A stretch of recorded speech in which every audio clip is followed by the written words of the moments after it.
Olá, meus amigos! Eu tenho novidades do tio Fuji.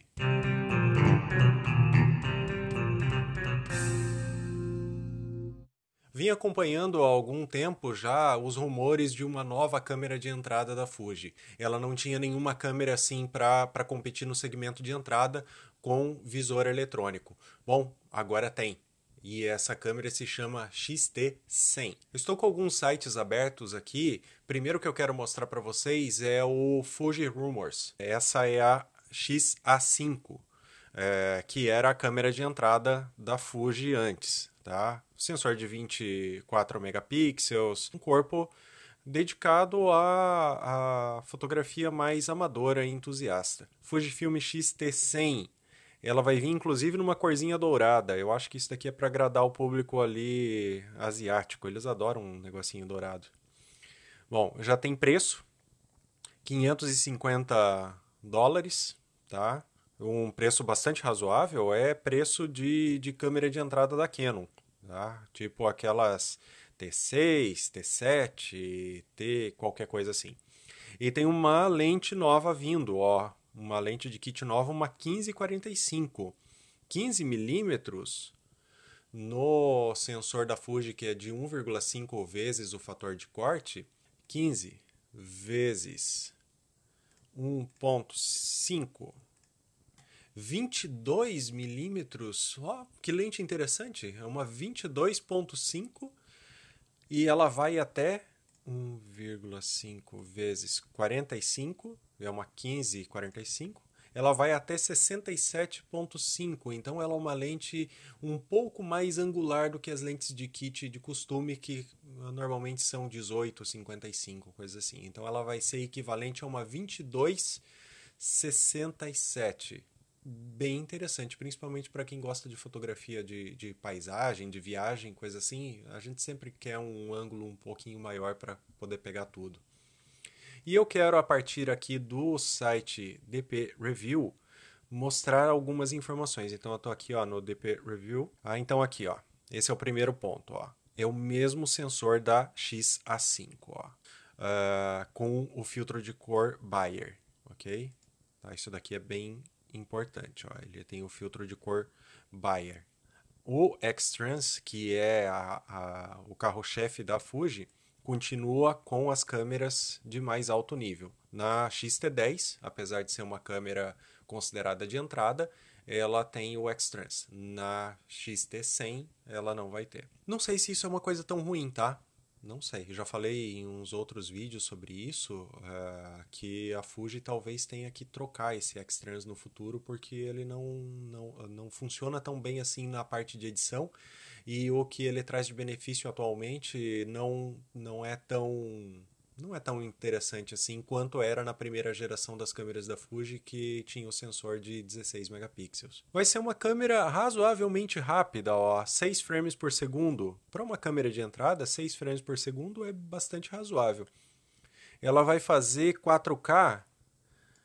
É, mais ou menos, né? Tá dizendo aqui que ela vai fazer 4K, mas aqui 15 frames por segundo, 4K 15 frames por segundo não é 4K. 4K tem que ter a resolução e tem que ter o mínimo para você considerar ali uma filmagem, 24 FPS, né? 15 FPS não é o bastante. Deixa eu ver o que mais. Ó, ela deve alcançar 430 fotografias por carga de bateria, então uma autonomia bastante razoável.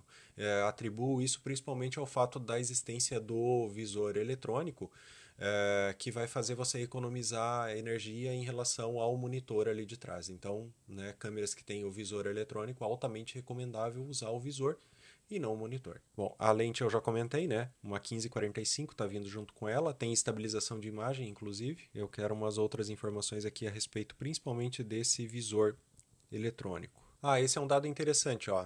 Ela filma em Full HD até 60 frames por segundo. Né? É interessante. Aliás, talvez a Fuji tenha colocado aquele 15 frames por segundo no 4K para não canibalizar as outras câmeras e não por uma falta de processamento. Porque precisa de um processamento bem razoável para fazer 60 frames por segundo, mesmo no Full HD. Né? Então, talvez para não comprometer as vendas das câmeras de categoria mais acima, ela colocou essa restrição de 15 frames por segundo. Melhor nem colocar, tio Fuji, né? Pra que isso? Quem é que filma em 15 frames por segundo? Esse também é um dado muito importante, ó. Ela tem detecção de fase no sensor, tá? Então o foco dela é tanto por detecção de fase quanto por contraste. Isso é bastante interessante. E o número de pontos de foco é 91. Resta saber como vai ser a distribuição desses pontos de foco. A Fuji tende a não ser tão ampla assim a distribuição quanto é a Sony, por exemplo. Mas 91 pontos de foco com detecção de fase é bem legal para uma câmera de entrada. Achei a resolução aqui, ó. Então a resolução é muito boa, 2.360 milhões de pontos no visor eletrônico. Mas a magnificação não é tão grande, então o visor vai ser um pouco menor do que o costume nessas câmeras, tá? Ele vai ser de 0,62 a magnificação. É pequeno, tá? Não é tão pequeno quanto uma DSLR, você vai ter uma clareza melhor ao usar o visor eletrônico, mas ele é muito menor, por exemplo, do que o que temos nas linhas mais graduadas.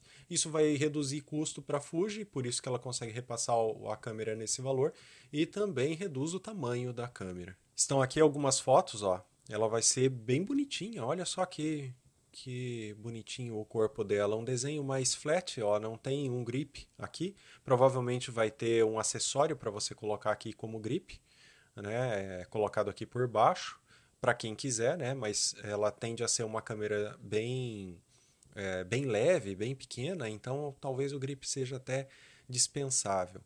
Ela é muito semelhante às outras da linha XT da Fuji, olhando assim de frente, né, com exceção do grip aqui lateral, mas de cima você percebe uma simplificação bastante acentuada nos comandos. Ela vai ter um dial aqui do lado, ó, onde normalmente tem a compensação de exposição. Aqui ela tem um outro dial com os modos de fotografia, coisa típica de câmeras de entrada, e um outro dial aqui do lado. Ó. Um outro comando dial aqui posicionado de um jeito meio estranho. Eu já vi outras câmeras com essa posição vertical desse comando dial aqui atrás e não parece funcionar muito bem. Na posição horizontal é melhor. Mas dependendo da funcionalidade que a Fuji pensou para ele, talvez até funcione. Aqui atrás os botões típicos, nada de novidade. O visor aqui atrás dá para ver que não é tão grande, ó, tem o botãozinho para ligar e desligar ele. E aqui do outro lado o ajuste. Ah, olha só, o flash dela é pop-up e embutido. Né? Nas outras câmeras da Fuji você leva um flashzinho, ele vem separado, você coloca a hora que você quiser. Esse daqui vem embutido, né? Eles fizeram um visorzinho menor também para caber esse flash ali em cima. Então perceba como ele não é assim tão grande quanto em outras câmeras. Então o monitor ele inclina e vira para o outro lado também. Isso daqui é bastante interessante para quem faz vlog. Aqui o gripzinho, o acessório, ó, colocado aqui. Então ele pode ser usado ou não. Né? E ele é incluído. Olha só que legal. Você compra a câmera e vem ele. Você usa se você quiser. E aqui estão as 3 cores disponíveis: preto, prata e dourado. Isso é bem legal. Né? Então, uma ótima dica aí para você que está procurando câmeras, certo? Recomendo altamente você dar uma analisada nisso. Acabou de ser lançada, então no Brasil talvez leve algum tempo ainda para chegar, principalmente para chegar a preços bastante razoáveis, né? $500. Se você fosse fazer uma conversão direta hoje, R$ 1.800, se fosse fazer uma conversão direta, né? Eu acredito que essa câmera, como lançamento, deva chegar com o valor de R$ 2.500 e depois provavelmente vai baixando um pouco, né? Novidade sempre chega um pouco mais cara. Certo? E para você que quiser saber tudo sobre o mundo das câmeras mirrorless e quiser entender mais esses termos que eu usei porque está meio perdido, recomendo altamente que dê uma olhada no meu livro Mirrorless, a evolução das câmeras fotográficas. Certo? Tem um link aí na descrição. Espero que vocês tenham gostado dessa análise e até o próximo.